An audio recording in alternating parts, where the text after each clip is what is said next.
E aí pessoal, bom, dando continuidade, a gente parou nesse vídeo, tá? Eu iniciei a explicação para vocês acerca do poder normativo, tudo bem? O poder normativo, pessoal, vocês podem encontrar também em vários livros, vários autores de direito administrativo como poder regulamentar, tá? Mas aqui a gente usa a nomenclatura de poder normativo, mas se vocês encontrarem poder regulamentar também não é muito diferente, é praticamente a mesma coisa. Tudo bem? Eu iniciei a explicação no vídeo anterior dizendo que um exemplo de aplicação do poder normativo é a questão quando um chefe do poder executivo, quando um determinado prefeito, governador ou presidente emite um decreto para detalhar e regulamentar a aplicação de uma determinada lei, tá? Então isso é um exemplo de um ato normativo, né, um regulamento geral e abstrato, tá? Esse é um exemplo típico, tá, da questão do poder regulamentar. Então, esse poder que existe numa lei, aquela determinada autoridade pode exarar atos gerais e abstratos, tá? Então, atos que alcançam a todos, tudo bem? E atos que existem, tá? Que eles ficam pairando, né? Porque tem essa diferença de ato abstrato e ato concreto, tá? Quando a gente fala, por exemplo, lei de efeitos concretos, é uma lei que ela incide uma vez só e, né, e incidir numa única vez, por fruto de um certo evento, a lei exaure os seus efeitos, tá? Isso é uma lei de efeitos concretos. A regra geral é que a lei seja abstrata, tá? Então, uma lei abstrata é uma lei que ela existe, tá? E ela, sempre que ocorrerem fatos, né, que fazem alusão a essa lei, ao que está escrito na lei, então aí a lei é aplicada, tá? Então a regra é essa, a lei sempre existe, ela fica ali pairando, aguardando que no mundo concreto, né, algum fato, alguma situação fática, faça remissão a essa lei e aí a gente aplica o que a lei manda, tá? Então isso é a questão dessa abstração dos atos, tá? Seja da lei, seja dos atos normativos, que é o que a gente está falando. Então, esse ato ele não incide uma única vez e esgota seus efeitos. Não, ele está lá, está sempre que ele está pairando, digamos assim, sempre que ocorrerem fatos que seja necessária a aplicação da lei ou de um regulamento, neste caso que a gente está falando, ele incide e se aplica. Em geral, porque vale para todos e não para sujeitos específicos. Também é regra, as leis são assim, gerais e abstratas. E isso é o que se entende, né, como características das leis. Tudo bem? Bom, importante desde já fazer esse realce, pessoal. Quando eu falo que, por exemplo, um determinado prefeito emitiu um decreto, tá? Ele está regulamentando uma lei, mas ele não está inovando no ordenamento jurídico, tá? A inovação da ordem jurídica só se dá por meio de lei, tá? E lei no sentido formal, é aquela lei que existe um projeto de lei, ela é discutida, aprovada no parlamento e depois disso é enviada a sanção ou veto do chefe do Poder Executivo, tá? Então isso é uma lei, tá? Tudo que não respeita esse rito, né, esse processo legislativo para a formação de leis, tá? Aí você tem que ver que não é uma lei. Então, ou é um ato administrativo do tipo decreto, por exemplo, tá? Um regulamento, ou alguma outra providência administrativa, tá? Mas não é lei. Cuidado que decreto é totalmente diferente de lei, tá? Decreto é um ato administrativo exarado pela maior autoridade de um ente federativo, presidente, governador ou prefeito, tá? Pessoal, o conteúdo, né, é importante fazer essa diferenciação, porque o decreto, ele nada mais é do que a forma do regulamento, tá? Então eu vou deixar essa diferenciação aqui para vocês, tá? Porque o teor em si é o regulamento. O decreto é apenas essa questão, essa formalização do fato do poder, do chefe do poder executivo exarar esse ato, tá? Então a forma é o decreto, mas o conteúdo em si do ato a gente chama de regulamento, tudo bem? Então é um regulamento para execução de uma lei, por exemplo, que é a regra geral, tudo bem? Já falei nisso, mas vejam só, regulamentos de execução das leis, tá? Esta é a regra geral no direito brasileiro, tudo bem? É aquele decreto, né, aquele regulamento que o chefe do Poder Executivo, né, ele emite para poder padronizar e minudenciar, detalhar a execução da lei no ente federativo que ele comanda, né, que ele é o chefe de governo daquele ente federativo, tá? Então, ele detalha, ele dá regras, né, básicas acerca da execução e do cumprimento das leis, né, que foram aprovadas no âmbito da administração pública dele, tudo bem? Do governo que ele comanda, tá? Então, veja que isso decorre do artigo 84 da Constituição, tá? Isso vale, né? Ele está falando das competências privativas do presidente da República, mas pelo princípio da simetria federativa, tá? Então, tudo que eu falar para presidente vale para governadores e vale para prefeitos, tá? No inciso 4º do artigo 84, tem essa competência do presidente. Então, ele sanciona, promulga e faz publicar as leis, bem como expedir decretos e regulamentos para sua fiel execução. Tá? Então, vejam que essa questão de regulamentar a lei é constitucionalmente prevista, é uma competência do presidente, do chefe do Poder Executivo, se a gente estiver falando de um outro ente federado. Beleza? Isso que eu queria passar para vocês. Tem uma exceção no próprio artigo 84, tá? A regra geral é aquilo que eu já havia dito, né? Os regulamentos, eles são para detalhar e minudenciar a aplicação das leis, tudo bem? Por outro lado, então, eles sempre decorrem de uma lei, tá? E essa é a regra geral.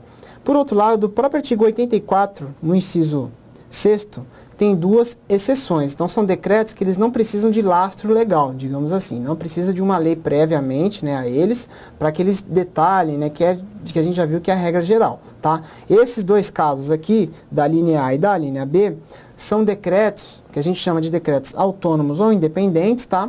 Autorizados diretamente pela Constituição, que eles não precisam de uma lei prévia, tá? Então, a regra geral é que o regulamento, o decreto sempre detalha uma lei.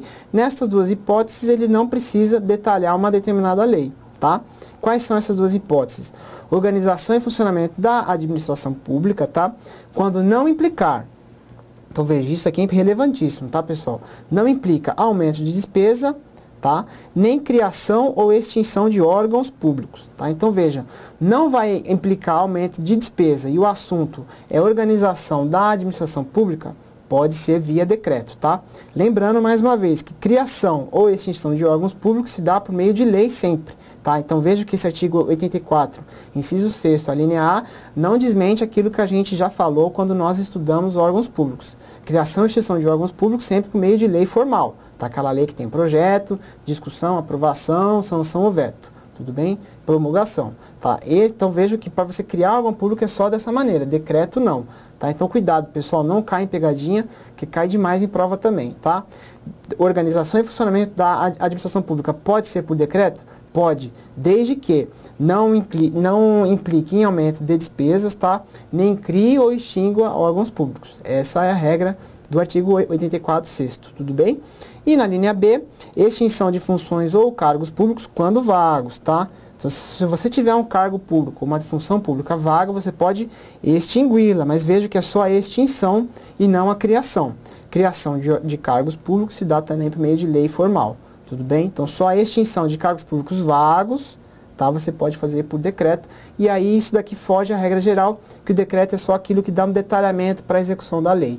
Tá? E aqui a gente não está falando disso, já é realmente um decreto autônomo, ele não precisa de uma lei previamente para que seja detalhado. O próprio decreto já é, o próprio regulamento já é um ato próprio, digamos assim. Ele não deriva de um ato anterior maior, que seria uma lei, tá? Ele por si só já é um ato completo, tá? Poder normativo, né, poder regulamentar, também se manifesta por de outras maneiras, tá? A gente tem diversos atos administrativos que podem ser praticados pela administração. Vamos detalhá-los melhor na aula de atos administrativos, tá? Só citando portarias, ordens de serviço, ordens normativas, resoluções. Tudo isso a gente vai ver um pouquinho melhor, com um pouquinho mais de detalhe na aula de atos administrativos, tá? Mas desde já fica a nomenclatura para vocês, tá? E a gente detalha isso melhor futuramente, tá?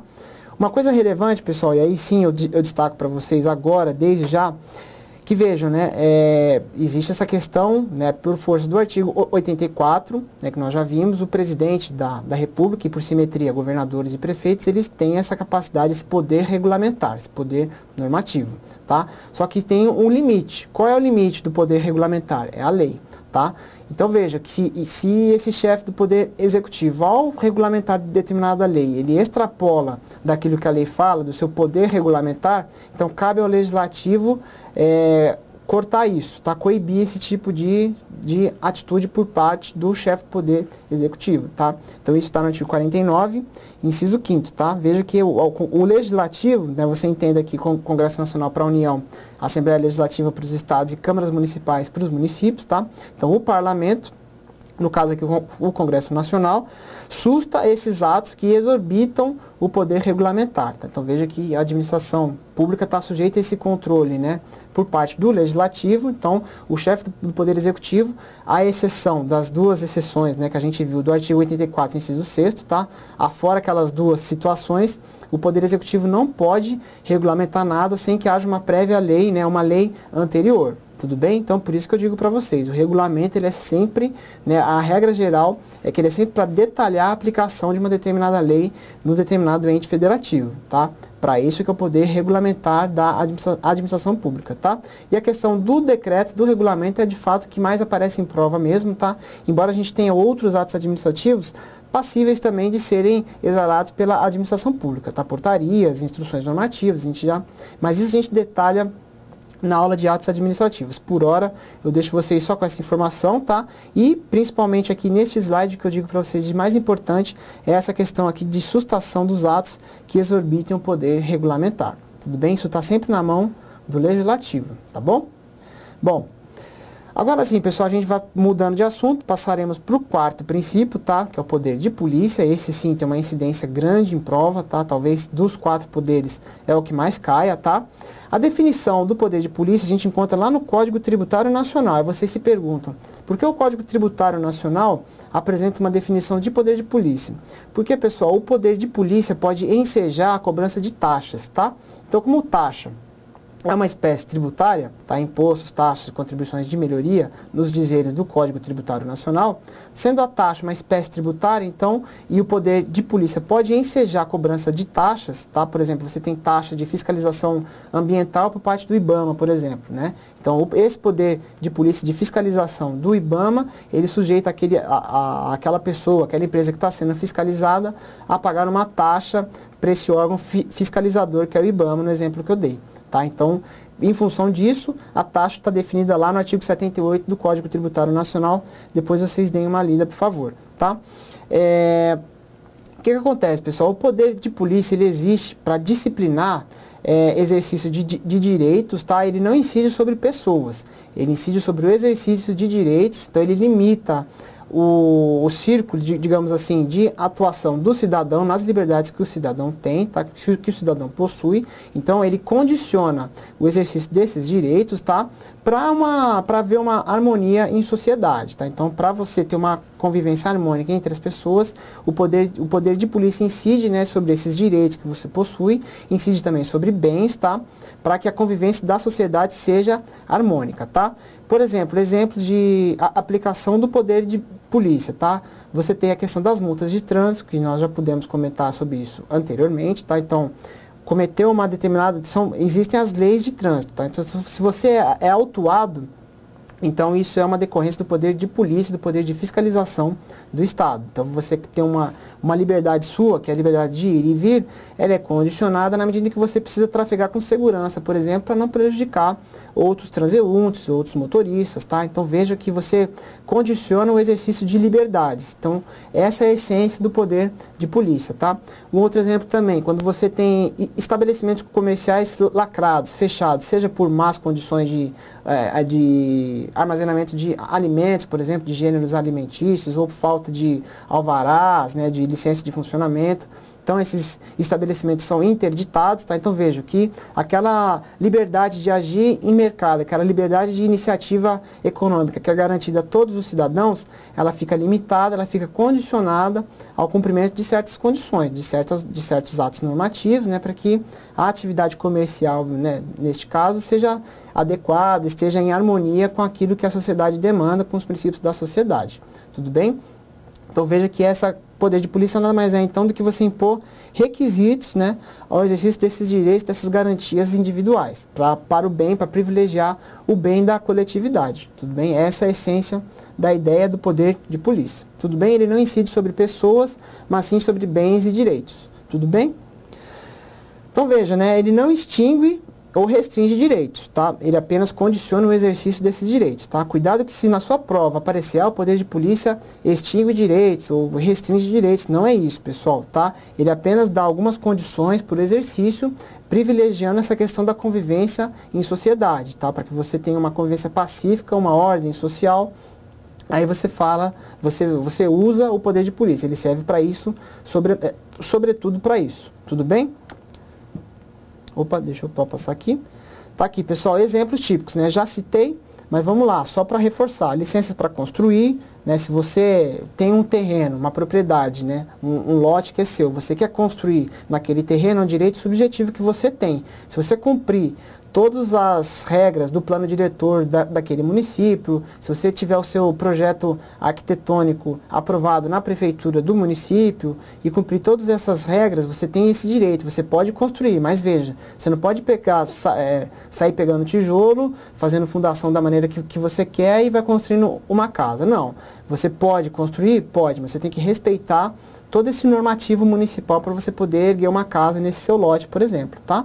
Então, esse é um exemplo, licença para construir, localização e funcionamento de estabelecimentos, tá? Então, dei um exemplo para vocês que estabelecimentos, para funcionarem de acordo com a lei, para favorecerem, né, e privilegiarem a convivência e a harmonia em sociedade, também tem que cumprir diversos normativos, tem que atender essas regras, tá? Então, isso condiciona a liberdade econômica, a liberdade de iniciativa, tá? Então, tá aí, são exemplos para que vocês entendam a essência do poder de polícia, tá? Que é essa questão de você realmente condicionar o exercício desses direitos, mas não de restringir, não de extinguir direitos, tá? A ideia do poder de polícia não é essa. Tudo bem, pessoal? Beleza? No próximo vídeo a gente continua falando então um pouquinho desse assunto e depois nós vamos continuar evoluindo no nosso estudo, tá? Um abraço, até daqui a pouco.